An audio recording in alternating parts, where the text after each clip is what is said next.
Hi, welcome to Take 5, where we daily consider devotional thoughts from Oswald Chambers' book, My Utmost for His Highest. Today is May 25th, and the title of today's devotional is The Good or the Best. If you take the left, then I will go to the right. Or if you go to the right, then I will go to the left. Genesis 13, verse 9. These words were spoken by Abram to his nephew Lot way back at the beginning of the scripture account in Genesis of the life of the one who we know to be the founder of the Jewish race, Abraham. Lot was his nephew and had been traveling with his uncle, but the livestock and herdsman of the two began to have conflict. So Abram offered a proposal to fix the situation. To Lot, it was offered the choice of whatever land he wanted in order to separate from his uncle, and whatever direction he went, then Abram would go the opposite and so possess a different land. Abram was by no means obligated to do this because he was patriarch, meaning the leader of the family. The next verse 10, is quite revealing. Lot looks up on the Jordan Valley and sees how luscious and well watered it was, and that was the area he selected, the best that there was, giving no consideration of what was left for Abraham. Chambers starts, as soon as you begin to live the life of faith in God, fascinating and physically gratifying possibilities will open before you. These things are yours by right, but if you are living the life of faith, you will exercise your right to waive your rights and let God make your choice for you. How interesting the way he worded it, the right to waive your rights, and thereby let God make the decisions for you.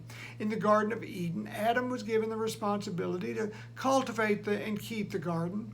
In a sense, it was his by rights. He was permitted to eat freely from it, with the stipulation of only one tree.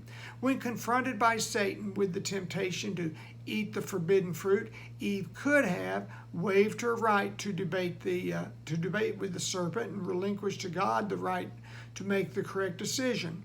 She didn't.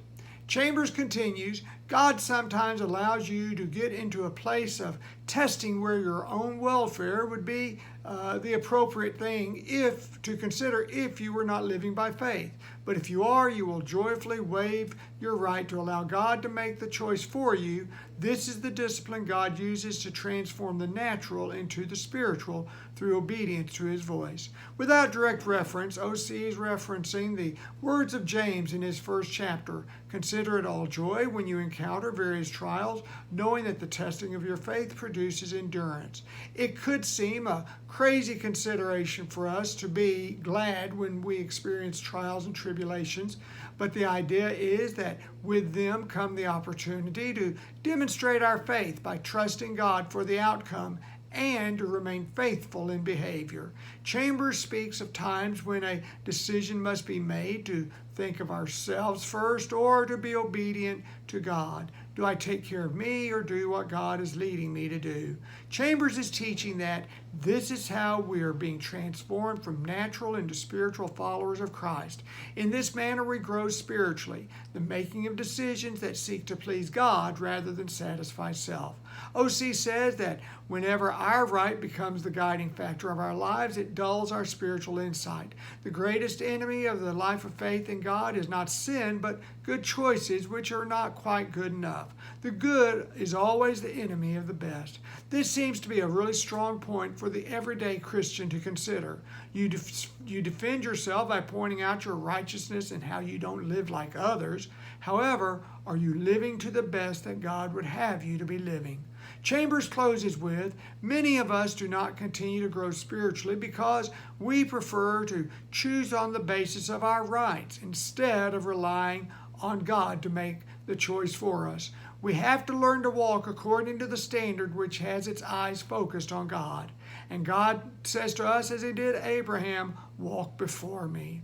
God does have his eyes upon us. That's a given. The better question is, do we have our eyes upon him?